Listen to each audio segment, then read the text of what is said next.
In today's video, I'm doing something a little bit different. I'm visiting a Auto Jumble, Land Rover Auto Jumble in Newbury. It's supposed to be the biggest in the world apparently.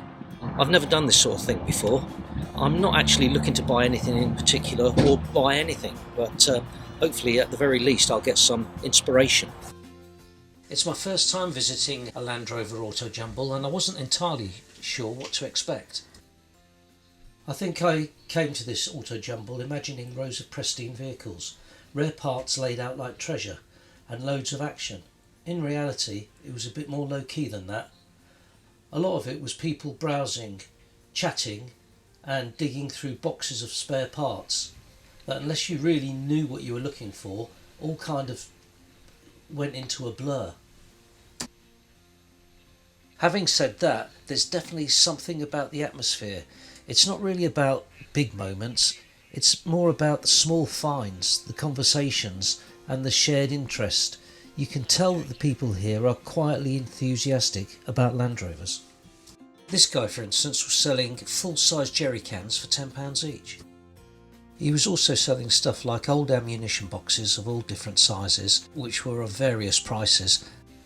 I'm considering buying a roof tent, and when I said I was looking for inspiration, I certainly got a lot of inspiration from walking around here. There's so many Land Rovers with roof tents on. It was interesting. Not one the same.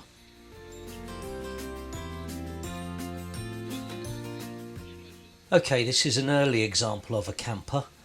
I suppose it just needs a couple of doors and a little bit of attention, and I think it'll be good to go.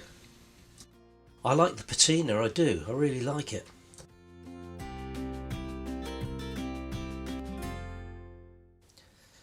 I mean, it looks like it's been sat in a bit of a swamp for a little while, but as long as it dries out, I don't think there'll be any problems with it.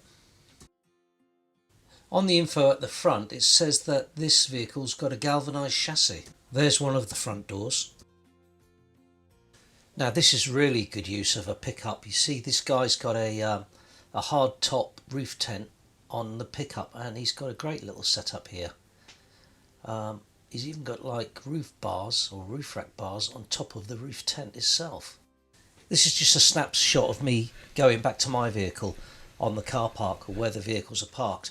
I mean, when they say there's not one Land Rover the same, I mean, I think I can well believe that. I didn't see two Land Rovers alike. In fact, I would have had just as much enjoyment walking around the car park looking at all the different Land Rovers.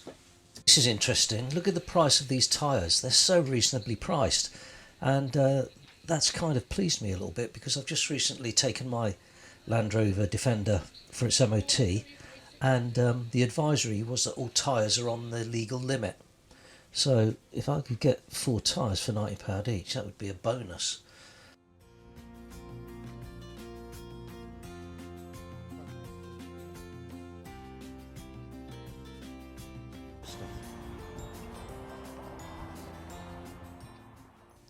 There was obviously the obligatory store selling used clothing. For instance, this guy, if you wanted to dress up as a policeman at the weekend, there was no problem. He had helmets, high-vis vests, stab vests, boots. If you want it, he's got it. I mean, when I say you've got to be an enthusiastic buyer of Land Rover spares, I think you've also got to be an enthusiastic seller. These poor guys stand around and I never see them sell anything. They obviously do, but I wouldn't say stuff's exactly flying off the shelves. But I suppose there's the networking thing that might happen here. Also, these guys have so much knowledge about their product. For some reason, I'm kind of drawn to this galvanized stuff, perhaps because it's shiny, but it is interesting. This guy seems to have everything, every little bracket galvanized, and it's really kind of think it's quite reassuring to see that it's all still around and still being produced. Even the capping for on top of the bodywork, I mean, all in galvanised. I mean, it's really, the only word I can say is reassuring. I love to see it.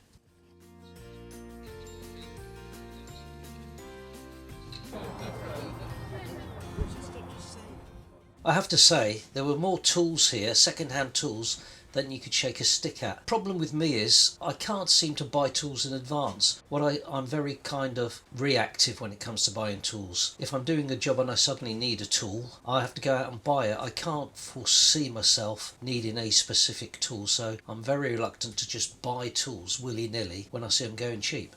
I've got to say there did seem to be a lot of vintage used parts all through. I mean, you obviously need to know what you're looking for, and you've got to be lucky to find a specific part, I would have thought, but lots of doors, wings and all that sort of stuff. And they all seem to be very reasonably priced. If you're on a budget, and I suppose you can get it at a reasonable price, this is the place to come. My wife was very interested in this vintage camp bed, probably worth its weight in gold actually. The thing is, I'm not partial to an impulse buy. There's also vendors selling brand new tools, which I find a little bit more interesting, and I'm more likely to buy something brand new that's going at a reasonable price than something that's second hand, personally.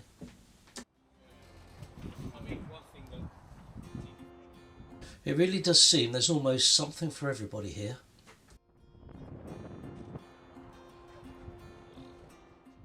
This guy obviously found what he was looking for, a couple of wings. I mean, there were other guys that were serious buyers because they all had these trolleys, but for instance one I saw he had 4 feet for a cast iron bath. It was hardly Land Rover stuff.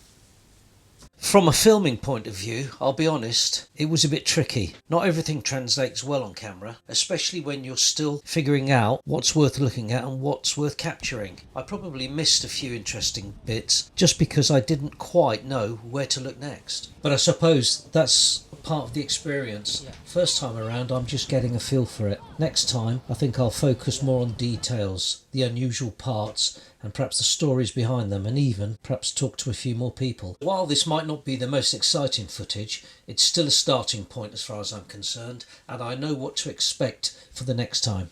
The next time I'm booked to go to one of these meets is in a couple of weeks, and I think it's in Ripon, and I'll definitely try to make a better job of the filming next time. Thank you for watching, and thank you for your subscription.